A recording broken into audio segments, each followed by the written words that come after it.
Hey health warriors! Ever get lab results back and see sodium or potassium flagged red and wonder, how serious is this?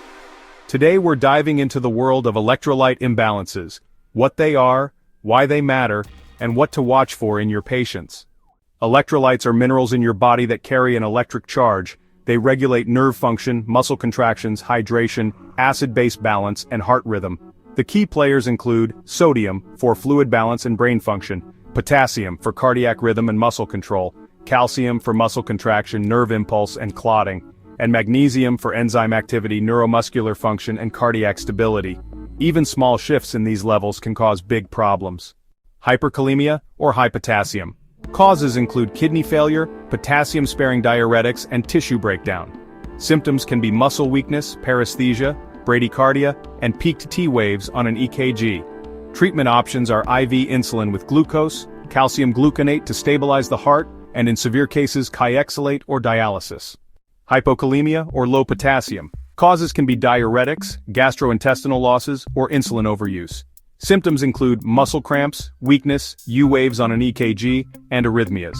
Treatment involves oral or IV potassium, with careful monitoring of the rate and EKG and addressing the underlying cause. Hyponatremia or low sodium can be caused by conditions like SIAD, fluid overload, and the use of diuretics. The symptoms you might see include confusion, headache, seizures, and even coma. Treatment options include fluid restriction and, in severe cases, the careful administration of hypertonic saline.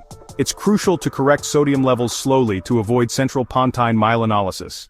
Hypernatremia, which is high sodium, often results from dehydration, diabetes, insipidus, or tube feeds without adequate water. Symptoms can include intense thirst, dry mucosa, and altered levels of consciousness. To treat this condition, hypotonic fluids are administered and rehydration is done gradually to prevent cerebral edema. Hypocalcemia occurs when calcium levels are low. Causes can include hypoparathyroidism, pancreatitis, and vitamin D deficiency. Symptoms to watch for are tetany, positive Chvostek's and Trousseau's signs, and seizures. Treatment involves intravenous calcium gluconate and calcium or vitamin D supplementation. Alright, let's dive into hypercalcemia. So, hypercalcemia can be caused by malignancy and hyperparathyroidism. You might hear about symptoms described as bones, stones, groans, and psychiatric overtones. Now, in terms of treatment, we typically look at intravenous fluids, bisphosphonates, and loop diuretics to promote calcium excretion. Hypomagnesemia and hypermagnesemia are crucial to understand. Low magnesium levels are common in those with alcohol use disorder and can cause arrhythmias and tremors.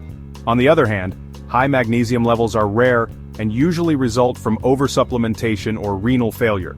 Treat these conditions with intravenous magnesium or dialysis and diuretics as needed. Why must nurses and providers stay alert?